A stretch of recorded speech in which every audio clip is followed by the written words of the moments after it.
سورہ نور آیت نمبر 21۔ اے لوگو جو ایمان لائے ہو، شیطان کے نقش قدم پر نہ چلو، اس کی پیروی کوئی کرے گا تو وہ اسے فحش اور بدی ہی کا حکم دے گا۔ اگر اللہ کا فضل و کرم اور رحم تم پر نہ ہوتا تو تم میں سے کوئی شخص پاک نہ ہو سکتا تھا، مگر اللہ ہی جسے چاہتا ہے پاک کر دیتا ہے، اور سننے والا اور جاننے والا ہے۔ اس لیے ہمیں کچھ بھی کر کے اللہ سبحانہ و تعالیٰ سے اپنے آپ کی معافی کروانی چاہیے، خوب عفو درگزر کی دعا کرنی چاہیے، اور خاص طور پر رمضان کی راتوں میں، طاق راتوں میں، لیلۃ القدر پر اللہم انک عفو تحب العفو فاعف عنی، یہ دعا پڑھنی چاہیے۔ اے اللہ تو عفو درگزر کو کرنے والا ہے، تو معافی کو درگزر کو پسند کرتا ہے، پس مجھے معاف فرما، آمین۔ وَلَا يَأْتَلِ أُولُو الْفَضْلِ مِنْكُمْ وَالسَّعَةِ أَنْ يُؤْتُوا أُولِي الْقُرْبَى وَالْمَسَاكِينَ وَالْمُهَاجِرِينَ فِي سَبِيلِ اللَّهِ وَلْيَعْفُوا وَلْيَصْفَحُوا أَلَا تُحِبُّونَ أَنْ يَغْفِرَ اللَّهُ لَكُمْ وَاللَّهُ غَفُورٌ رَحِيمٌ۔ تم میں سے جو لوگ صاحب فضل اور صاحب مقتدر ہیں، وہ اس بات کی قسم نہ کھا بیٹھیں کہ اپنے رشتہ دار مسکین مہاجر فی سبیل اللہ لوگوں کی مدد نہ کریں گے، انہیں معاف کر دینا چاہیے اور درگزر کرنا چاہیے۔ کیا تم نہیں چاہتے کہ اللہ تمہیں معاف کرے؟ اور اللہ کی صفت یہ ہے کہ وہ غفور الرحیم ہے۔ مخلص مومنوں میں سے جن لوگوں نے عائشہ رضی اللہ عنہ پر الزام لگایا تھا، ان میں سے ایک مصطح بن اساسہ تھے جو ابو بکر رضی اللہ عنہ کے قریبی رشتہ دار تھے۔ جب ابو بکر رضی اللہ عنہ کو پتہ چلا کہ الزام لگانے والوں میں یہ بھی شامل تھے تو انہوں نے قسم کھا لی کہ آئندہ اپنے کسی رشتہ دار کو کچھ بھی نہیں دیں گے۔ تو اس لیے اللہ سبحانہ تعالیٰ نے فوراً فرمایا کہ نہیں، جن کو اللہ تعالیٰ نے سب کچھ دیا ہے وہ ایسا نہیں کریں گے، یعنی آپس میں بھی ایک دوسرے کو معاف کر دیا جائے، غلطی ہو گئی، حد جاری ہو گئی، اس کے بعد معاف کر دیا جائے۔ اس لیے ابو بکر رضی اللہ عنہ نے کہا تھا کہ کیوں نہیں اے اللہ، ہم چاہتے ہیں کہ تو ہمیں معاف کر دے، اور جنہوں نے اس وظیفے کو پہلے سے بھی انہوں نے دگنا کر دیا۔ الا تحبون ان یغفر اللہ لکم واللہ غفور رحیم، یعنی وہ مصطح بن اساسہ کو جو خرچ دیتے تھے اس سے دگنا دینے لگے۔ اللہ غفور الرحیم ہے، اس لیے وہ بندوں میں بھی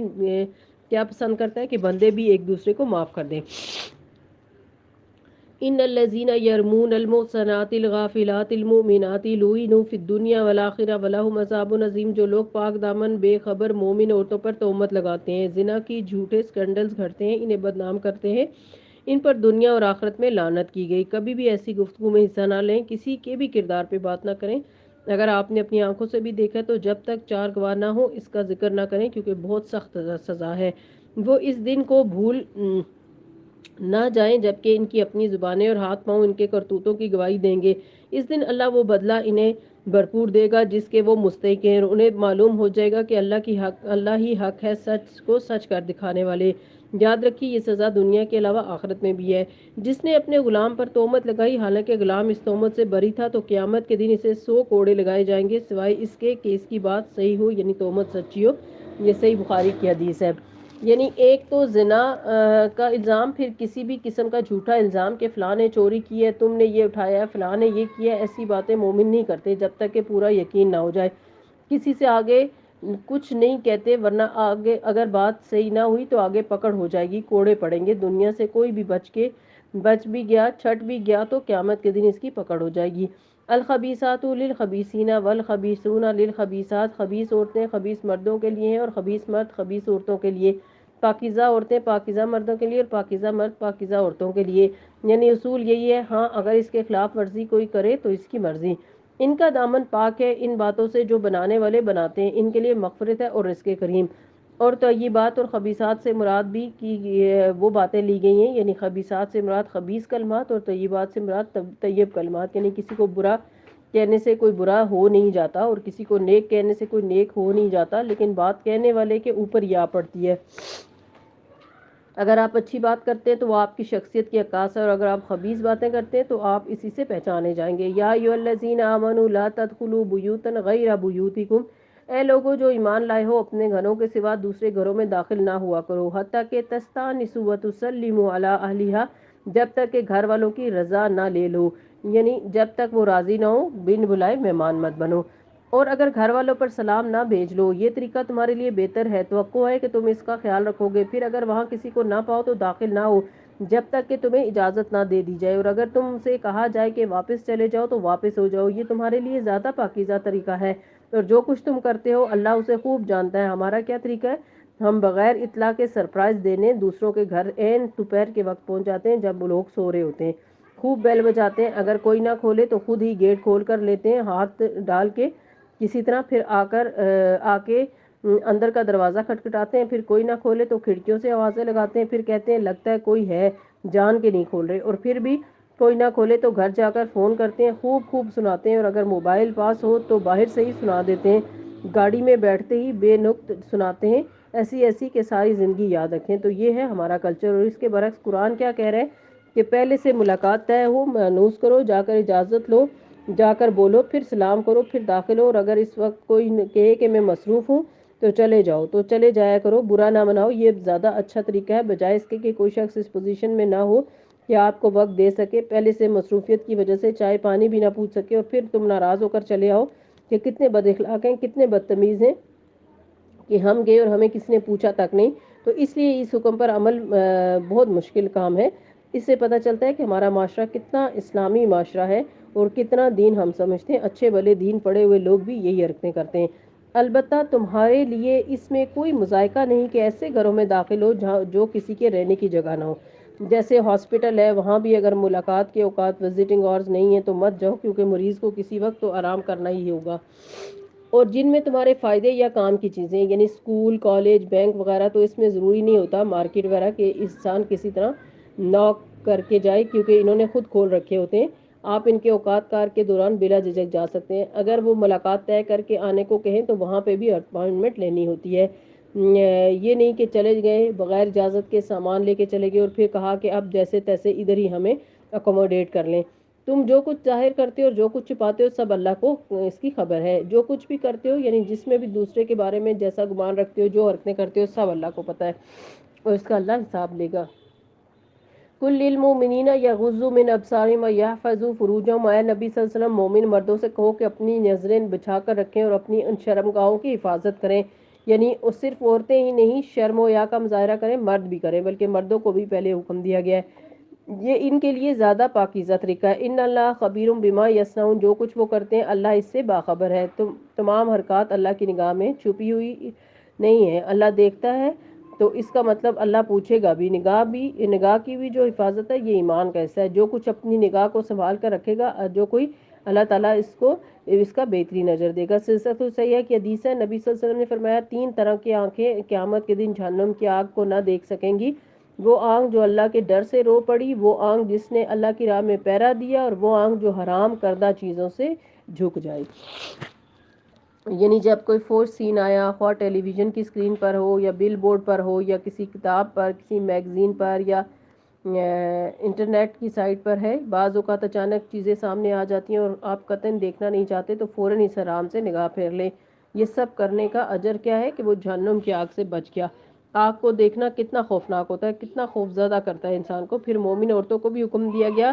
اور اے نبی صلی اللہ علیہ وسلم مومن عورتوں سے کہہ دو کہ اپنی نظریں بچا کر رکھیں اور اپنی شرمگاہوں کی حفاظت کریں، یعنی مومن عورتیں اپنی حیا کی اور خصوصاً زنا سے پرہیز کریں اور اپنا جسم نہ کھولیں، ایسا لباس نہ پہنے کہ پہن کر بھی ننگی رہیں۔ پھر اسی طرح یہ ہے نگاہیں،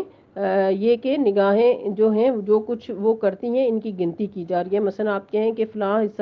فلاں حضرت جو ہیں وہ بہت نیک بزرگ ہیں اور ان کو تو خوب دیکھا جا سکتا ہے، مرد ہے چاہے کوئی بھی ہو، کسی کو بھی نہیں دیکھنا چاہیے، یعنی نگاہ بھر کر نہیں دیکھنا چاہیے، چاہے کوئی بڑا علامہ ہو یا کوئی بڑے نیک صاحب ہوں۔ پھر بعض اوقات ہم یہ کہتے ہیں کہ ہم کون سا انہیں دیکھ رہے ہیں، ہم تو کمپیوٹر پر ہی دیکھ رہے ہیں، اور خوب دل بھر کر دیکھیں تو یہ بھی منع ہے، چاہے کسی برے مرد کو دیکھیں یا اچھے مرد کو دیکھیں، دونوں ہی برابر ہیں، کسی کی بھی اجازت نہیں۔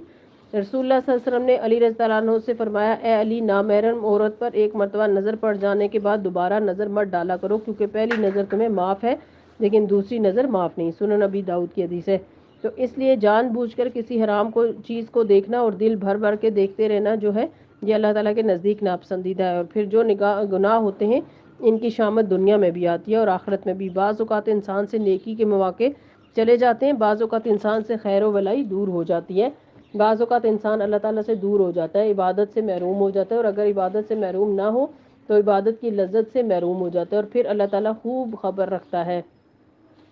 جو تم کر رہے ہو، چاہے چھپ چھپ کر رہے ہو، اللہ تعالیٰ سے نہیں چھپ سکتے۔ مومن عورتوں کے لیے نگاہوں کی حفاظت اور شرمگاہوں کی حفاظت کے علاوہ کچھ اور احکامات بھی ہیں، اور وہ کیا ہیں؟ وَلَا يُبْدِينَ زِينَتَهُنَّ إِلَّا مَا ظَهَرَ مِنْهَا، اور اپنے بناؤ سنگھار نہ دکھائیں بجز اس کے کہ جو خود ظاہر ہو جائیں۔ رسول اللہ صلی اللہ علیہ وسلم نے فرمایا تمہاری بدترین عورتیں وہ ہیں جو زینت کا اظہار کرنے والی ہیں اور تکبر سے چلتی ہیں، ایسی عورتیں منافق ہیں، ان میں سے کوئی بھی جنت میں داخل نہیں ہوگی مگر سرخ چونچ اور سرخ پیر والے کوے کی طرح، یعنی بہت کم۔ اور خاص طور پر وہ عورتیں جو مردوں کو مائل کریں، یعنی اپنی طرف رجائیں اور اپنے لباس سے، اپنے کپڑوں سے، اپنی چال سے ان کو اپنی طرف متوجہ کریں۔ آپ دیکھیں کہ اس سے مرد کتنے فتنے میں پڑ جاتا ہے اور کتنے ہی گھر برباد ہو جاتے ہیں، گھروں کا سکون لٹ جاتا ہے۔ اور کیا کریں؟ وَلْيَضْرِبْنَ بِخُمُرِهِنَّ عَلَى جُيُوبِهِنَّ، اور اپنے سینوں پر اپنی اوڑھنیوں کے آنچل ڈالے رہیں، اور اپنے جو دوپٹے ہیں انہیں صرف سر پہ نہیں رکھیں، اپنے سینے پر ڈال دیں۔ کچھ لوگوں نے کیا کیا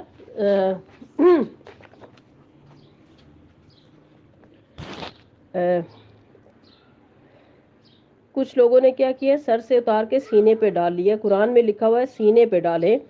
خمار سر کا لباس ہوتا ہے۔ اب یہ تو نہیں کہ دوپٹہ جو ہے اس کی وی سینے پر بنا کر ڈالیں اور سمجھے کہ اس نے آپ نے حق ادا کر دیا ہے۔ وَلَا يُبْدِينَ زِينَتَهُنَّ إِلَّا لِبُعُولَتِهِنَّ أَوْ آبَائِهِنَّ، اپنے سینوں پر اپنی اوڑھنیوں کے آنچل ڈالے رہیں۔ یعنی سینہ جو ہے وہ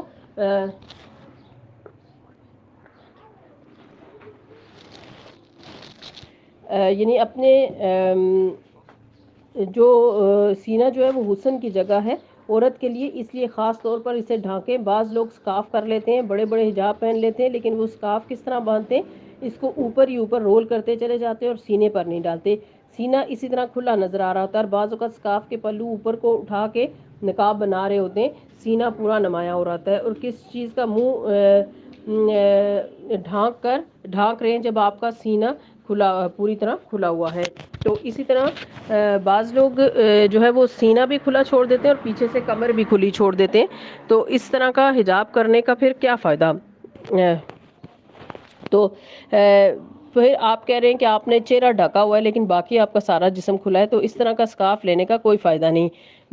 اور میں آپ سب کو یہ ہوم ورک دوں گی کہ آپ اپنا سکارف شیشے کے سامنے، ڈریسنگ ٹیبل کے سامنے کھڑے ہو کر پہن کر دیکھیں، نکلتے ہوئے دیکھیں کہ کہیں آپ کے سینے کے جو کروز ہیں وہ نظر تو نہیں آ رہے۔ اور بعض لوگ ایک طرف کھلا چھوڑ دیتے ہیں اور ایک طرف اٹھا لیتے ہیں، ایسا سینہ ڈھکا ہوا ہوتا ہے اور آدھا سینہ جو ہے وہ ان کا کھلا ہوتا ہے، تو پورا ڈھانکنا ضروری ہے، آدھا کھولنے کی بھی ضرورت نہیں۔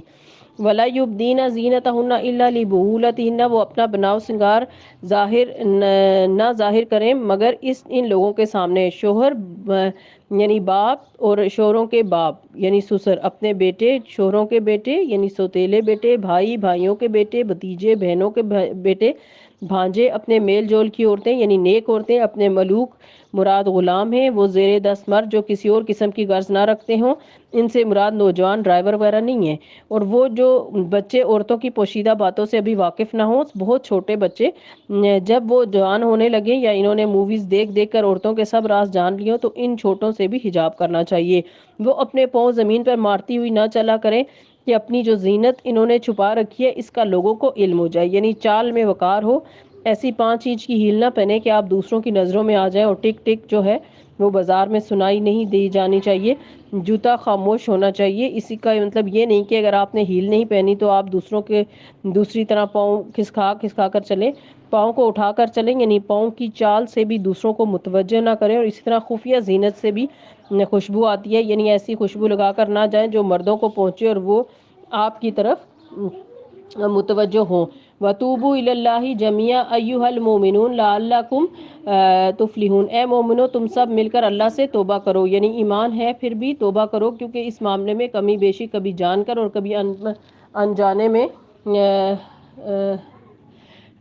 ہو ہی جاتی ہے۔ توقع ہے کہ فلاح پاؤ گے، کامیابی پاؤ گے، تو کامیابی کے لیے صرف نماز کافی نہیں، عورت اور مرد کے لیے اپنی حیا کی پاسداری کرنا بھی ضروری ہے۔ اور اللہ تعالیٰ کے ان احکامات کو جو کسی صورت میں نازل ہوئے، سورہ نور میں، نور کے کیا معنی کیے گئے ہیں؟ روشنی۔ سورۃ انزلناہ، یہ ایک سورت ہے جسے ہم نے نازل کیا ہے، سارا قرآن ہی اللہ تعالیٰ نے نازل کیا ہے، مگر تاکید کے لیے یاد دہانی کروائی گئی ہے۔ ان باتوں کو کسی مولوی کی بات یا کسی ٹیچر کی بات مت سمجھو، یہ اللہ کی بات ہے۔ اور وہ فرضناہ، اور ہم نے اسے فرض کیا، یعنی اس صورت میں جتنے احکامات دیے جا رہے ہیں یہ فرض ہیں، یعنی یہ سنت نفل نہیں، تمہاری مرضی نہیں کہ چاہو تو حجاب کرو کہ او مجھ سے ایسا نہیں ہو سکتا، ایسا نہیں ہے، جب دل کرتا ہے نہیں کرتا، اللہ تعالیٰ کا حکم ماننا ہے تو فرض ہے. کبھی آپ یہ نہیں کہہ سکتے کہ میرا دل نہیں چاہ رہا نماز پڑھنے کو. جیسے نماز فرض ہے ایسے ہی حجاب بھی فرض ہے.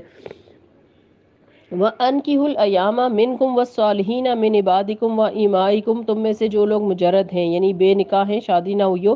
جن کی، اور تمہاری لونڈی غلاموں میں سے جو صالح ہو ان کے نکاح کرا دو، ان کی شادی کر دو، یعنی جو بالغ ہو جائیں، شادی کی عمر کو پہنچ جائیں، اچھا نیک دیندار رشتہ آ جائے، اس رشتے کو قبول کر لینا چاہیے اور بہت زیادہ مین میخ نہیں نکالنی چاہیے، شادی کر دینی چاہیے، کیونکہ شادی تاخیر سے کرنے سے بہت سی خرابیاں ہوتی ہیں. سنن ترمذی کی حدیث ہے، رسول اللہ صلی اللہ علیہ وسلم فرمایا، جب ایسا شخص تمہارے پاس نکاح کا پیغام بھیجے جس کے دین اور اخلاق سے تم مطمئن ہو تو اس سے اپنی بیٹی کا نکاح کر دو. اگر ایسا نہیں کرو گے تو زمین میں فتنہ اور زبردست فساد برپا ہوگا. اور ہم کن جھگڑوں کو لے کر بیٹھے ہیں کہ یہ ہماری برادری نہیں ہے، یہ ہمارا خاندان نہیں ہے، یہ ہمارا قبیلہ نہیں ہے، اور ان کی دولت اتنی ہے، ان کی تو ناک ہی ایسی ہے، ان کا کاروبار ایسا ہے، اور اس قسم کے بہانے کر کے شادیوں کو ڈیلے کرتے رہتے ہیں، جس کے نتیجے میں لڑکیاں اور لڑکے دونوں ہی خراب راستوں پر چل پڑتے ہیں. ان یکونوا فقراء یغنیہم اللہ من فضلہ واللہ واسع علیم، اگر وہ غریب ہوں گے تو اللہ اپنے فضل سے انہیں غنی کر دے گا. اللہ بڑی وسعت والا اور علیم ہے. اور جو نکاح کا موقع نہ پائیں انہیں چاہیے کہ عفت مآبی اختیار کریں یہاں تک کہ اللہ اپنے فضل سے انہیں غنی کر دے.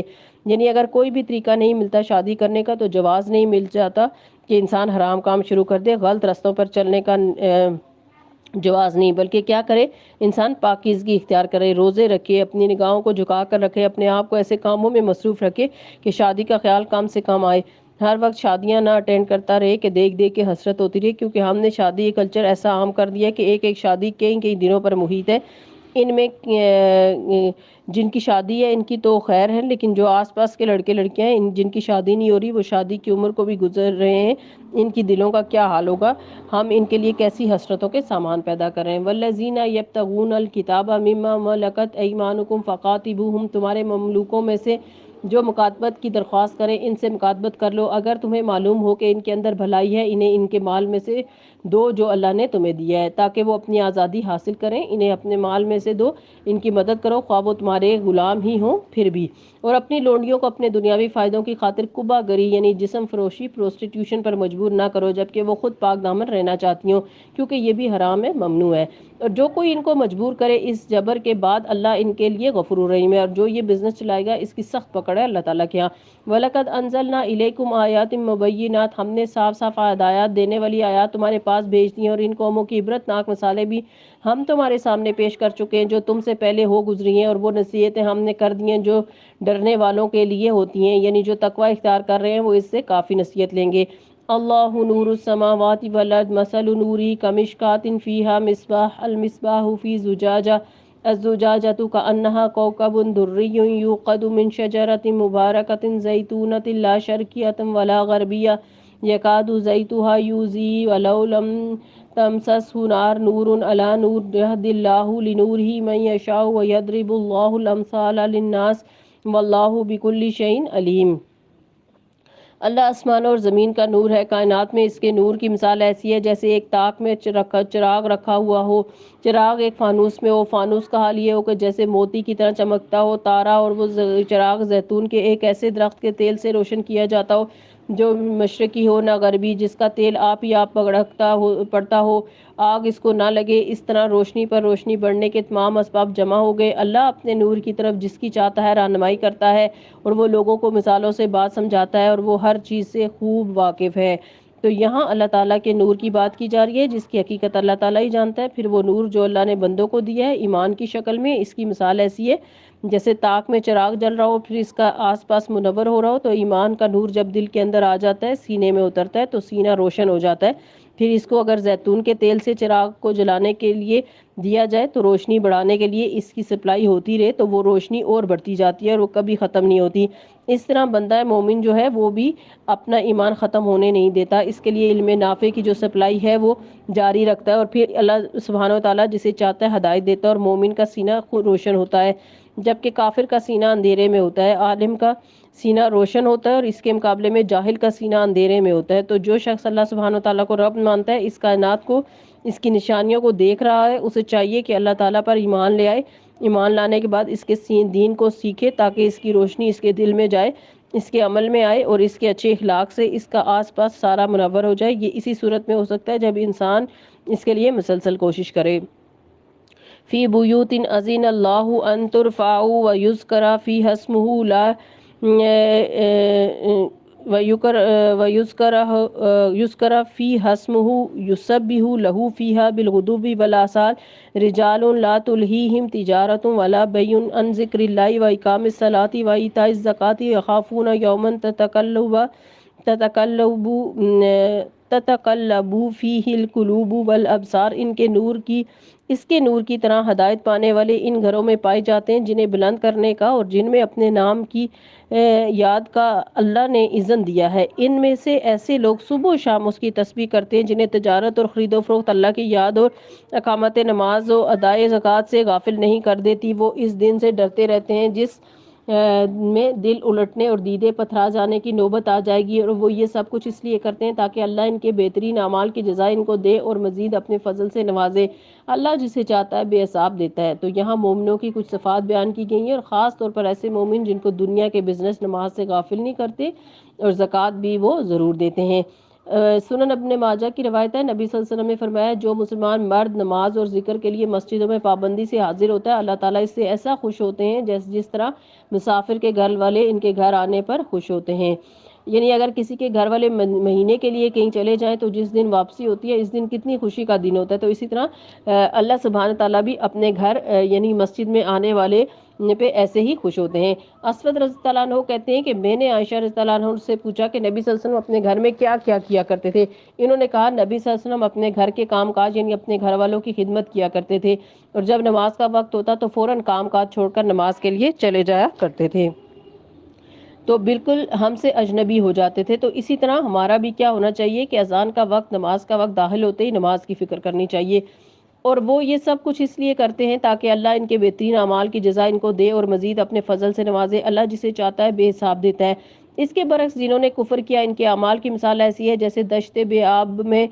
سراب کے پیاسا اس کو پانی سمجھتے ہوئے تھا، یعنی چمکتی دھوپ میں جو ریت ہوتی ہے وہ پانی لگتی ہے، مگر جب وہ وہاں پہنچا تو کچھ نہ پایا بلکہ وہاں اس نے اللہ کو موجود پایا جس نے اس کا پورا حساب چکا دیا۔ یعنی دنیا کی مثال ایسی ہے جیسے سراب، لیکن جب انسان اللہ کے پاس پہنچے گا پھر اس کو کچھ بھی نہیں ملے گا، کیونکہ اس نے جو دنیا میں اچھے کام بھی کیے تھے آخرت کو بھول کر وہ نمائشی نیکیاں کی تھی، اور اللہ کو حساب لیتے دیر نہیں لگتی۔ پھر اس کی مثال ایسی ہے جیسے ایک گہرے سمندر میں اندھیرا کے اوپر ایک موج چھائی ہوئی ہو، اس پر ایک اور موج اور اس کے اوپر بادل، تاریکی پر تاریکی مسلط۔ آدمی اپنا ہاتھ نکالے تو اسے بھی نہ دیکھنے پائے، جسے اللہ نور نہ بخشے اس کے لیے بھی پھر کوئی نور نہیں۔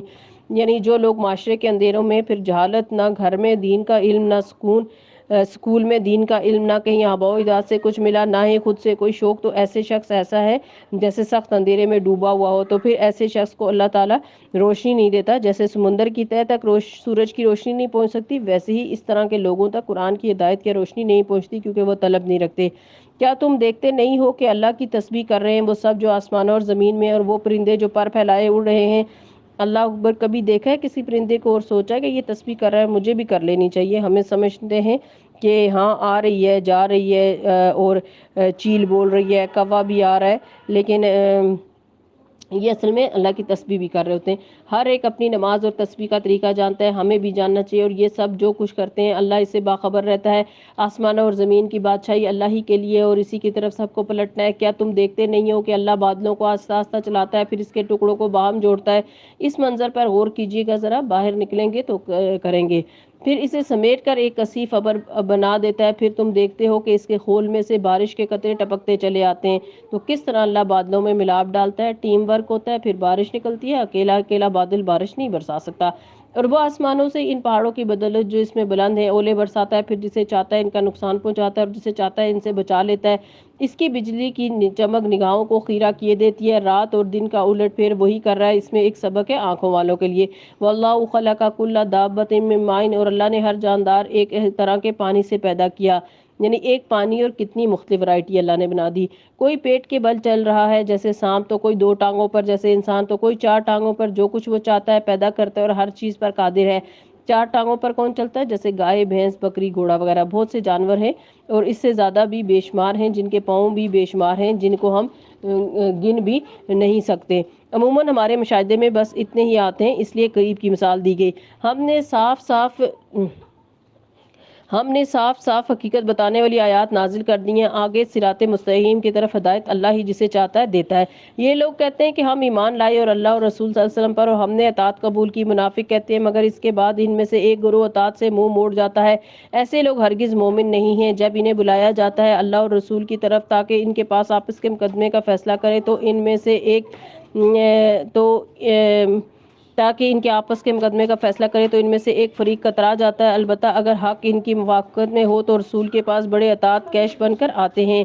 یعنی مطلب ہو تو پھر آتے ہیں۔ کیا ان کے دلوں کو منافقت کا روگ لگا ہوا ہے، یا یہ شک میں پڑے ہوئے ہیں، یا انہیں یہ خوف ہے کہ اللہ اور اس کا رسول ان پر ظلم کرے گا؟ اصل بات یہ ہے کہ ظالم تو وہ لوگ ہیں، ایمان لانے والوں کا کام تو یہ ہے کہ جب وہ اللہ اور رسول کی طرف بلائے جائیں تاکہ رسول ان کے مقدمے کا فیصلہ کرے تو وہ کہیں کہ ہم نے سنا اور اطاعت کی۔ ایسے ہی لوگ فلاح پانے والے اور کامیاب وہی ہیں جو اللہ اور رسول کی فرما برداری کریں اور اللہ سے ڈرے اور ان کی نافرمانی سے بچیں۔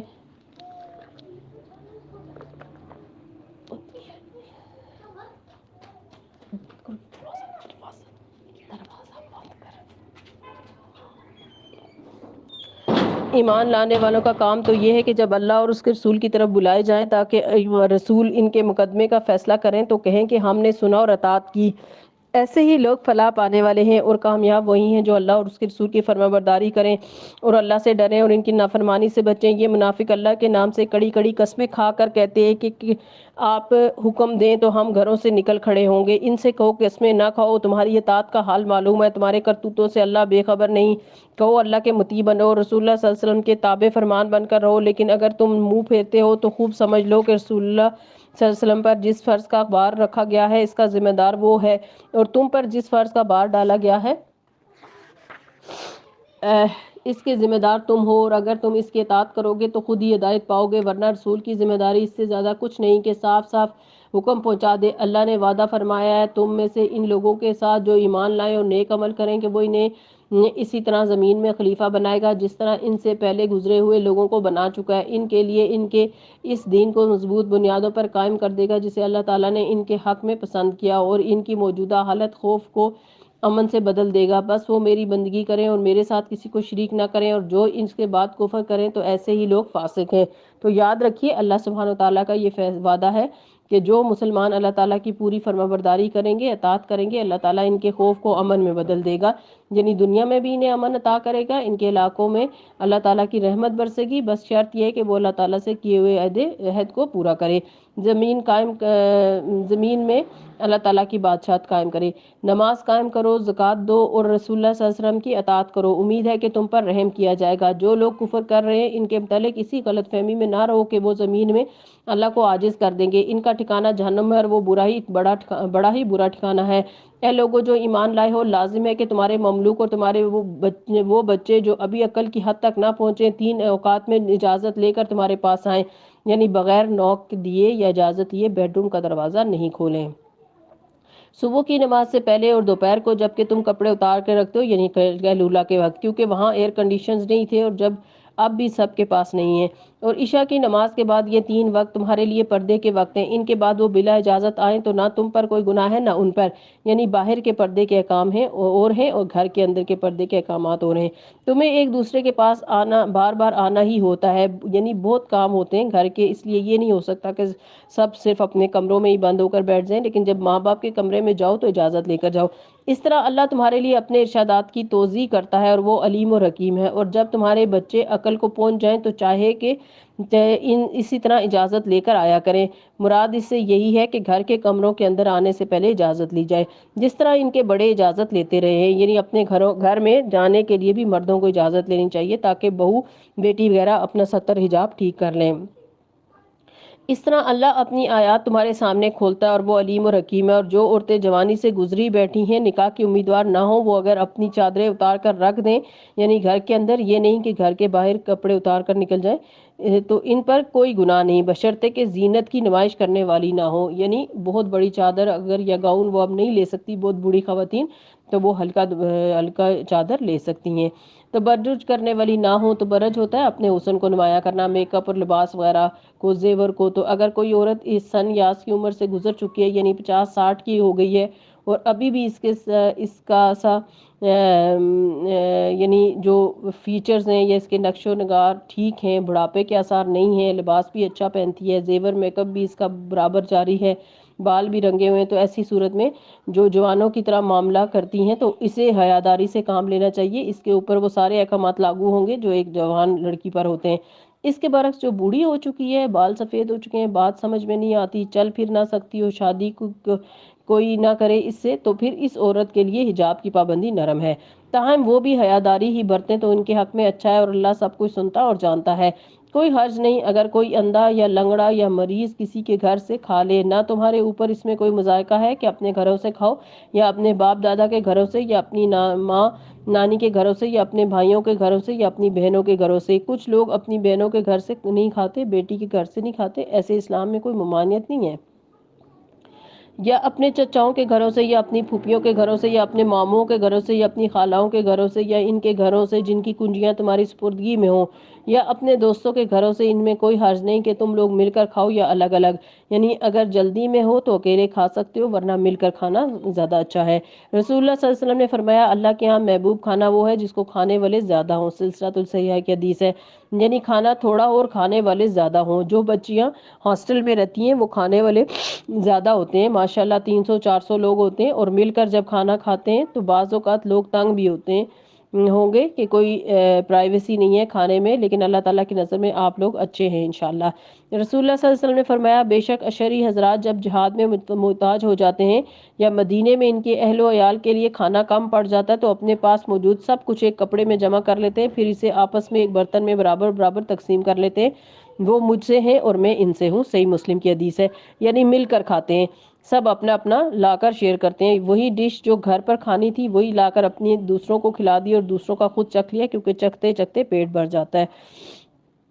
فَإِذَا دَخَلْتُمْ بُيُوتًا فَسَلِّمُوا عَلَىٰ أَنفُسِكُمْ، البتہ جب گھروں میں داخل ہوا کرو تو اپنے لوگوں کو سلام کرو، دعائے خیر اللہ کی طرف سے مقرر فرمائی ہوئی ہے، بڑی بابرکت اور پاکیزہ۔ اس طرح اللہ تعالیٰ تمہارے سامنے آیات بیان کرتا ہے، توقع ہے کہ تم سمجھ بوجھ سے کام لوگے، یعنی گھر جاتے ہوئے اسلام کی تاکید کی گئی ہے، اس سے گھروں میں برکت اور رحمت آتی ہے۔ مومن تو اصل میں وہی ہے جو اللہ اور اس کے رسول کو دل سے مانے، اور جب کسی اجتماعی کام کے موقع پر رسول کے ساتھ ہوں تو اس سے اجازت لیے بغیر نہ جائیں، یعنی اپنی مرضی سے ہی جو کام اگٹھے ہو رہا ہو ڈیوٹی چھوڑ کر نہیں جا سکتے۔ جو لوگ تم سے اجازت مانگتے ہیں وہی اللہ اور رسول کے ماننے والے ہیں، پس جب وہ اپنے کسی کام کی اجازت مانگے تو جسے تم چاہو اجازت دے دیا کرو، اور ایسے لوگوں کے حق میں اللہ سے دعائیں مغفرت کیا کرو، کیونکہ چھٹی کر کے بھی بات سر پر رہتی ہے، یعنی پھر کہا کہ اجازت دے کر بھی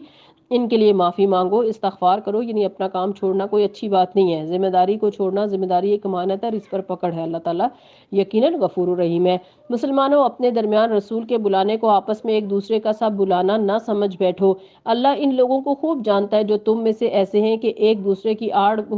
لیتے ہوئے چپکے سے سٹک جاتے ہیں، جیسے منافق کرتے ہیں، ایک دوسرے کے پیچھے چھپ کے نکل جاتے تھے۔ رسول اللہ صلی اللہ علیہ وسلم کے حکم کی خلاف ورزی کرنے والوں کو ڈرنا چاہیے کہ وہ کسی فتنے میں گرفتار نہ ہو جائیں۔ سنت کی پیروی نہ کرنا انسان کو دنیا میں بھی فتنے میں ڈال سکتا ہے یا ان پر دردناک عذاب نہ آ جائے۔ خبردار رہو، آسمان اور زمین میں جو کچھ ہے اللہ کا ہے، تم جس روش پر بھی ہو اللہ اس کو جانتا ہے، جس روز لوگ اس کی طرف پلٹیں گے وہ انہیں بتا دے گا کہ کس وہ کیا کس کچھ کر کے لائے ہیں، اور ہر چیز کا علم اللہ رکھتا ہے۔ سورۃ الفرقان، بسم اللہ الرحمن الرحیم، تبارک الذی نزل الفرقان علی عبدہ لیکون للعالمین نذیرا، نہایت متبرک ہے وہ جس نے یہ فرقان اپنے بندے پر نازل کیا تاکہ سارے جہان والوں کے لیے نذیر ہو۔ اللہ نے یہ قرآن بھیجا تاکہ لوگ پوری دنیا کو خبردار کیا جائے، قرآن سب کے لیے ہے۔ الذی لہ ملک السماوات والارض، وہ جو زمین اور آسمانوں کی بادشاہی کا مالک ہے، جس نے کسی کو بیٹا نہیں بنایا، جس کے ساتھ بادشاہی میں کوئی شریک نہیں، جس نے ہر چیز کو پیدا کیا پھر اس کی ایک تقدیر مقرر کی، یعنی تقدیر صرف انسان ہی کی مقرر نہیں ہوتی باقی موجودات کی بھی ہے۔ لوگوں نے اسے چھوڑ کر ایسے معبود بنا لیے جو کسی کو پیدا نہیں کرتے بلکہ خود پیدا کیے جاتے ہیں، جو خود اپنے لیے بھی کسی نفع نقصان کا اختیار نہیں رکھتے، جو نہ مارے جاتے نہ جلا سکتے ہیں نہ مرے ہوئوں کو پھر اٹھا سکتے ہیں۔ اللہ کے سوا کوئی اور کیسے الہ ہو سکتا ہے؟ جن لوگوں نے اسے چھوڑ کر ایسے معبود بنا لیے جو کسی کو پیدا نہیں کرتے بلکہ خود پیدا کیے جاتے ہیں، جو خود اپنے لیے بھی کسی نفع یا نقصان کا اختیار نہیں رکھتے، جو نہ مارے جا سکتے ہیں، نہ جلا سکتے ہیں، نہ مرے ہوئے کو پھر اٹھا سکتے ہیں۔ اللہ کے سوا کوئی کیسے الہ ہو سکتا ہے؟ جن لوگوں نے نبی صلی اللہ علیہ وسلم کی بات ماننے سے انکار کر دیا وہ کہتے ہیں کہ یہ فرقان ایک من گھڑت چیز ہے جسے اس شخص نے آپ ہی گھڑ لیا ہے، اور کچھ لوگ دوسرے لوگوں نے اس کام میں اس کی مدد کی۔ بڑا ظلم اور سخت جھوٹ ہے جس پر یہ لوگ اتر آئے ہیں۔ کہتے ہیں کہ یہ پرانے لوگوں کی لکھی ہوئی چیزیں ہیں جنہیں یہ شخص نقل کر رہا ہے اور وہ اسے صبح و شام سنائی جاتی ہیں۔ اے محمد صلی اللہ علیہ وسلم ان سے کہو کہ اسے نازل کیا ہے اس نے جو زمین اور آسمانوں کے بید جانتا ہے، حقیقت یہ ہے کہ وہ بڑا غفور الرحیم ہے، یعنی اللہ رب العزت۔ وَقَالُوا مَا لِهَٰذَا الرَّسُولِ يَأْكُلُ الطَّعَامَ وَيَمْشِي فِي الْأَسْوَاقِ، کہتے ہیں کہ یہ کیسا رسول ہے جو کھانا کھاتا اور بازاروں میں چلتا پھرتا ہے، کیوں نہ اس کے پاس کوئی فرشتہ بھیجا گیا جو اس کے ساتھ رہتا اور نہ ماننے والوں کو دھمکاتا، یا اور کچھ نہیں تو اس کے لیے کوئی خزانہ ہی اتار دیا جاتا۔ یعنی جن کو 2 وقت کی روٹی نہیں ملتی تو ان کو ہم کیسے مانیں کہ یہ اللہ کے بڑے پیارے ہیں؟ یا اس کے پاس کوئی باغ ہی ہوتا جس سے یہ اطمینان کی روزی حاصل کرتا، یعنی کوئی لینڈ لارڈ ہوتا۔ اور ظالم کہتے ہیں کہ تم لوگ تو ایک سیر زدہ آدمی کے پیچھے لگ گئے ہو، دیکھو کیسی کیسی عجیب حجتیں یہ لوگ تمہارے آگے پیش کر رہے ہیں، ایسے بہکے ہوئے ہیں کہ کوئی ٹھکانے کی بات ان کو نہیں سوچتی۔ یعنی کبھی ایک بات کرتے اور کبھی کوئی ایک بات کرو، یعنی تمہاری کوئی ایک بات ہی نہیں، یعنی تم خود بکھرے ہوئے ذہن کے مالک ہو۔ تبارک الذی ان یشاء جعل لک خیرا من ذلک، بڑا بابرکت ہے وہ جو اگر چاہے تو ان کی تجویز کردہ چیزوں سے بھی زیادہ بڑھ چڑھ کر تمہیں دے سکتا ہے، ایک نہیں بہت سے باغ جن کے نیچے نہریں بہتی ہیں اور بڑے بڑے محل۔ اصل بات یہ ہے کہ یہ لوگ اس گھڑی کو جھٹلا چکے ہیں، اور جو اس گھڑی کو جھٹلائے اس کے لیے ہم نے بھڑکتی ہوئی آگ مہیا کر رکھی ہے۔ یعنی اللہ سبحانہ وتعالیٰ کے لیے کچھ بھی دینا مشکل نہیں۔ اللہ تعالیٰ کیا اپنے پیغمبروں کو نہیں دے گا؟ انہیں تو آفر بھی کیا گیا تھا کہ آپ کے لیے سونے کا سب کچھ بنا دے، لیکن آپ صلی اللہ علیہ وسلم نے اس کو قبول نہیں کیا۔ جو لوگ نہیں مانتے رسول کو اور ان کے پیغام کو اور آخرت کو، ان کے لیے آگ ہے، اور جب وہ دور سے ان کو دیکھے گی یعنی وہ آگ، تو یہ اس کے غضب اور جوش کی آوازیں سن لیں گے، اور جب یہ دست پا بستہ اس میں ایک تنگ جگہ ٹھونسے جائیں گے تو اپنی موت کو پکارنے لگیں گے۔ اس وقت ان سے کہا جائے گا آج ایک موت کو نہیں بہت سی موتوں کو پکارو، یعنی بار بار جئیں گے بار بار مریں گے۔ ان سے پوچھو یہ انجام اچھا ہے یا وہ ابدی جنت جس کا وعدہ خدا طرز پرہیزگاروں سے کیا گیا ہے، جو ان کے اعمال کی جزا اور ان کے سفر کی آخری منزل ہے، جس میں ان کی ہر خواہش پوری ہوگی، جس میں وہ ہمیشہ ہمیشہ رہیں گے، جس کا عطا کرنا تمہارے پروردگار کے ذمہ ایک واجب الادا وعدہ ہے، اور وہ وہی دن ہوگا جب کہ تمہارا رب ان لوگوں کو بھی گھیر لائے گا